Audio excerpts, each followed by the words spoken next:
Hey everyone, Austin here again with another Let's Play video.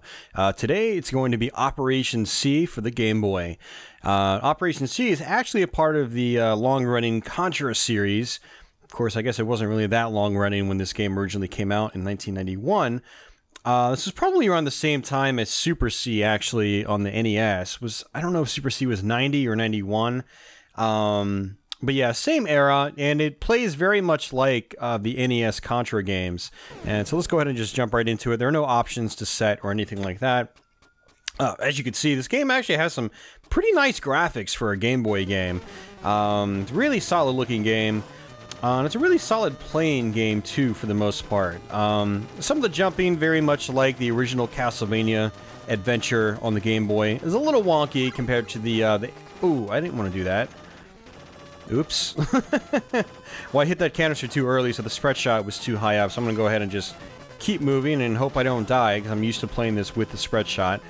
But yeah, like the first Castlevania adventure on the Game Boy, also by Konami, the jumping is a little wonky compared to the NES one. You go very short distance, and what's a little rough about that is not so much the fact that you go a very short distance, but there's sections like this where you have to be almost like pixel perfect with your jumps.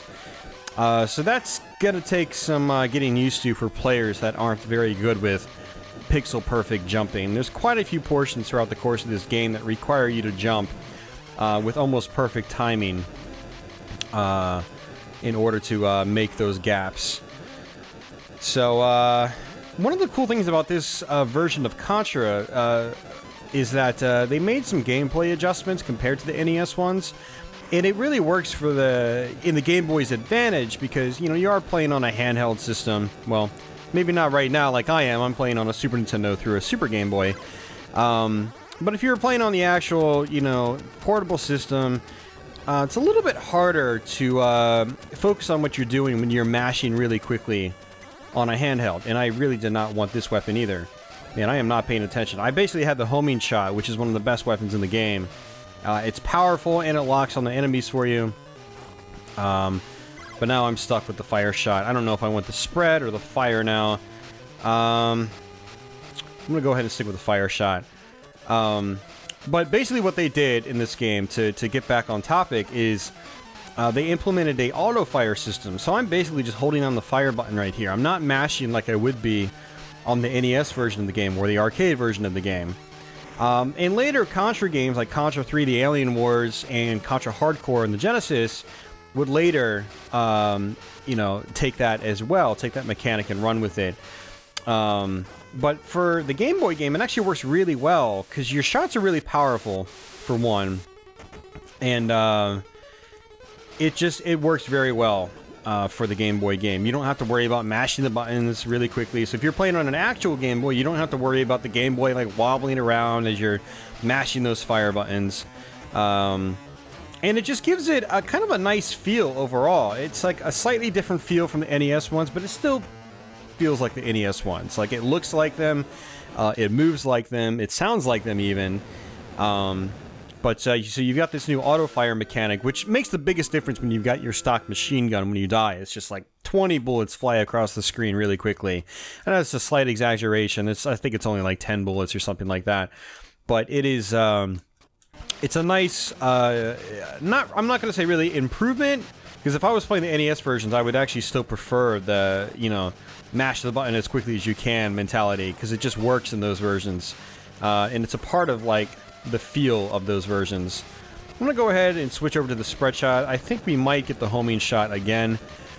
But yeah, the auto fire works really well in the case of the Game Boy. And it's especially good for those of you guys that are actually playing on the go, unlike me, where I'm playing pretty much on a television right now. And so the spread shot in this game can be upgraded once. So if I pick up another spread shot icon, it's gonna turn my shot into a 5-way spread shot. Oh, great, we're back to the fire shot. The fire shot, I don't believe, can be upgraded. Same with the homing. I think they pretty much just stay exactly the same. There's gonna be some gun turrets right here. You want to take out the turrets, and then the core in the middle. Now, a lot of bosses in this game, like I consider that to be like a mini boss, basically. The turrets always fire 2 bullets directly forward, and then this guy in the middle always shoots an explosive shot to about where I'm standing right here, circling around. So, this game is actually a little difficult at first, but once you learn the patterns and learn how everything works, it actually turns out to be not that bad. I do feel this game is actually a little bit harder to learn than the NES Contra games. Those are technically bigger games, but they don't... You can see more of the screen when you're playing those games. Operation C on the Game Boy kind of has like Mega Man syndrome from the Game Boy, where they pretty much took the exact sprites from like the NES games and just kind of like converted them over to, you know, the Game Boy. Didn't like shrink them down or anything like that. And so basically what you have is you got a game that looks fantastic by Game Boy standards. Like, it just really looks great. You got big chunky sprites and whatnot. But your characters and so forth, because they were ripped basically straight from the NES game, they take up so much more screen real estate. And, which gives you, less amount of time to dodge guys coming out from the sides of the screens. And so it's actually easier to just get, like, sideswiped in this game, out of nowhere, seemingly. And that's why I feel that, despite this version actually being, say, shorter than the NES ones, I find it actually more difficult to learn because it's easier to die in this version. And, so the core is in the middle here, but we can't destroy the core until we've taken out all the turrets, unfortunately. There we go, we just did, so now we can focus on the turret, or the core. Fortunately, the fire shot spreads once it makes contact. It does like this 4-way spread, and does the same thing in Super C for the NES. So that's one of the great things well, it's one of the great things about the fire shot in this game. Preferably, for most of the game, though, I do prefer the spread shot, powered up, or the homing shot. So I'm not sure how I'm going to turn out here with the fire shot. I guess we'll see. And I'm going to sort of like just sort of like taper my shots.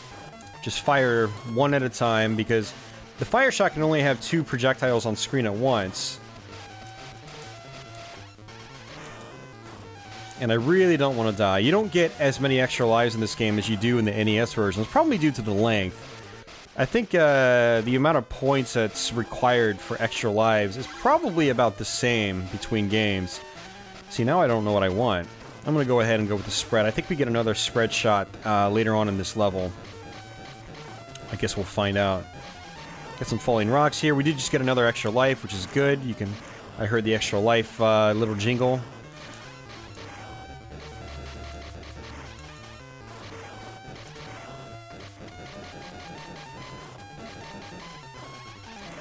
Yeah, so for those of you guys familiar with the NES versions of Contra, this game does take a lot of the music and so forth from those games, which is really cool. Because the original Contras on the NES, both 1 and 2, basically Contra and Super C, just had fantastic soundtracks. I mean, Konami was known for their awesome soundtracks back in the day on the NES. And fortunately, the Game Boy version of this game...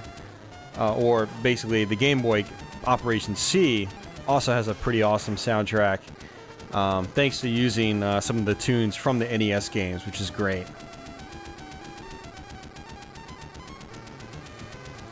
Alright, so we're close to the mid-level boss.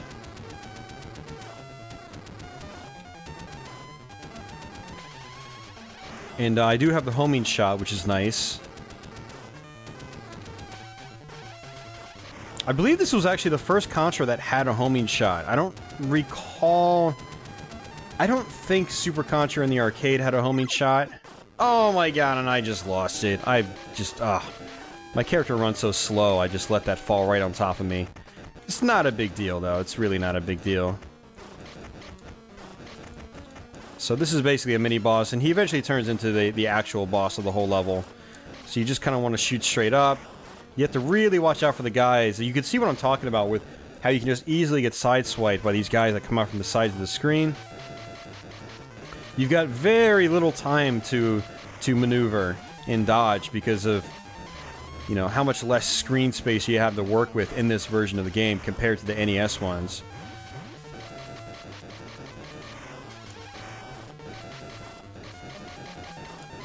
And we're going to do another vertical section. After this, I'm pretty sure we go to the actual boss, which is sort of a variation on what we just fought.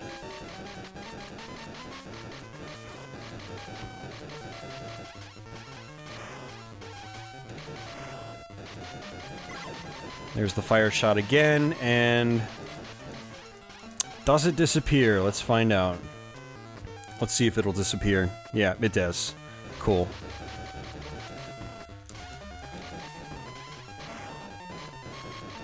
And another super tight jump right here. Look at that. That's literally pixel perfect.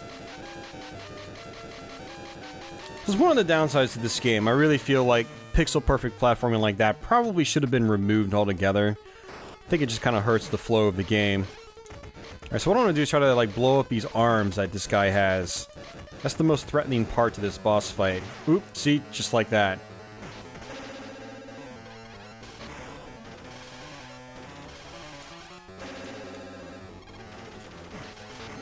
And these little gun turrets on the side, you can also destroy those too. But as you saw, you can also die by them.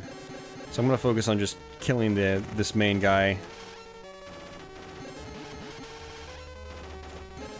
So I've already lost 2 lives now, just on this fight. So I need to...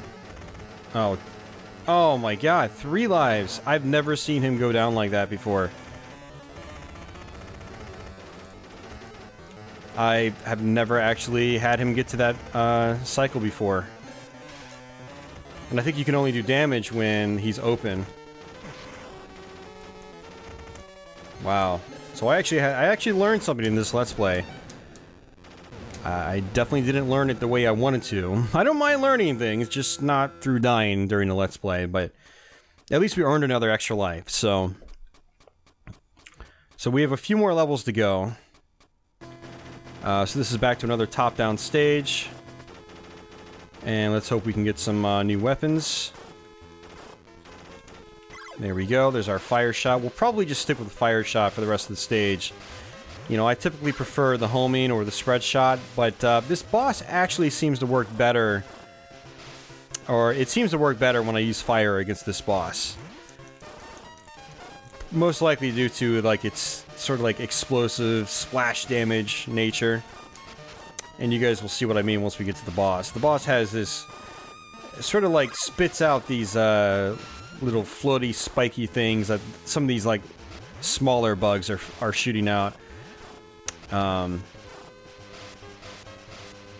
These things in the walls are gonna come out just like that. They unfortunately cannot be destroyed.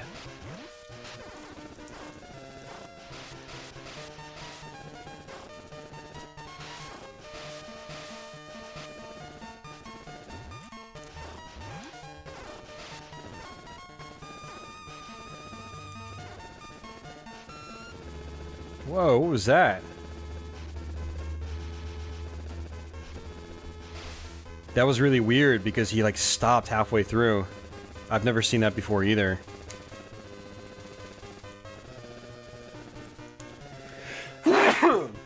Oh, excuse me guys, sorry about that. Alright, so we're at the boss. Oh, that was close, I almost died again. Jeez, I'm losing my focus now. Losing your focus on this game is not good. You definitely don't want to lose your focus. So basically, he spits out this, like, you know, these little spike ball things, like I said. You gotta really watch out for these lasers. The lasers aren't really the threatening part as much as the spiked things are. That he's projectiles, basically. And as you do more damage to him, he starts to speed up back and forth, which makes it a little more challenging. And, is this the final level in the game? I don't remember. I don't remember if it only had 5... Nah, this is the final level, I'm pretty sure. So we got 3 lives.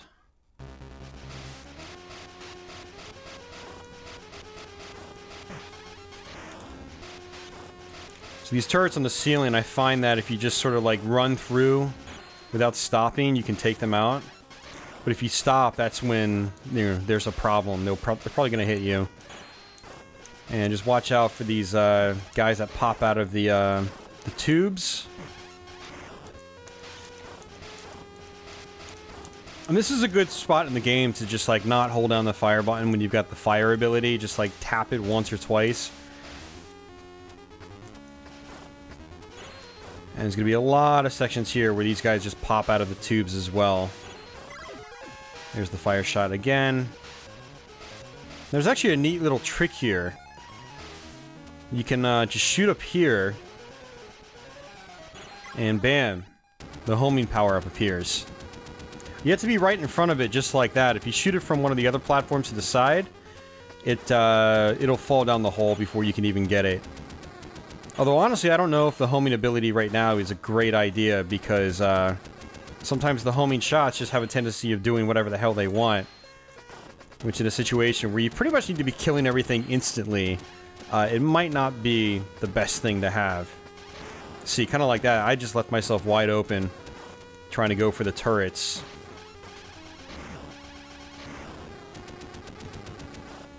So while the homing shot is easily the best weapon for the rest of the game, it might not actually be the best weapon on the final stage. It might actually be the worst weapon, to be honest with you.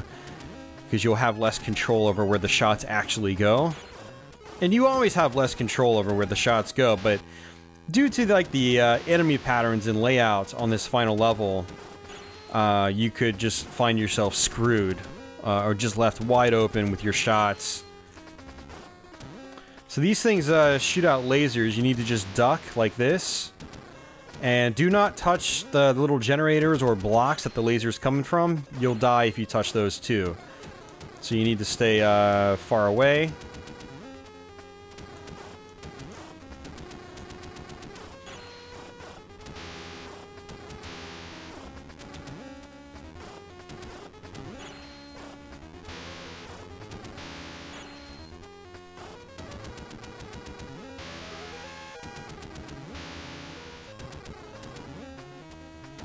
And that guy's going to come out. There's going to be another guy that pops out right up here as well. And I think we might... Yeah, I think we're getting close to the end now, fortunately.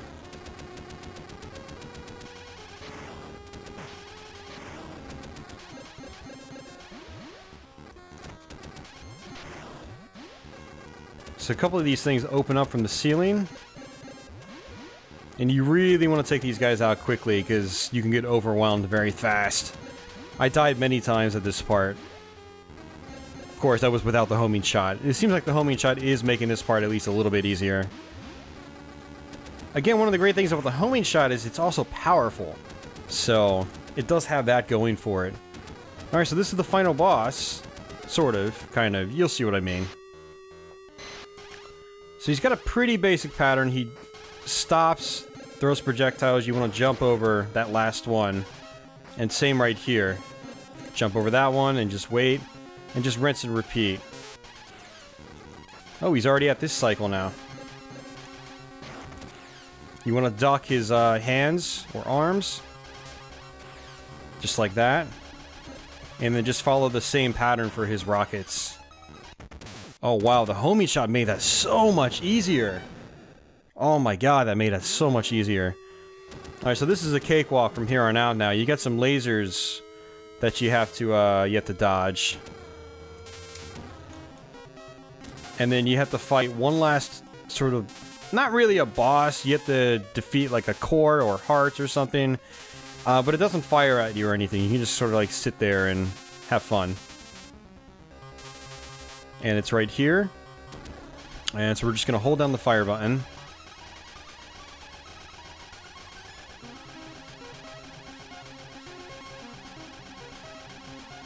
And that's it, we just beat Operation C.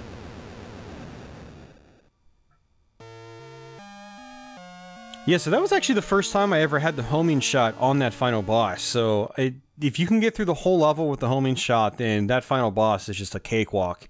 Otherwise, you have to really follow the pattern to a T. You know, unless you want to risk, you know, getting hit and dying.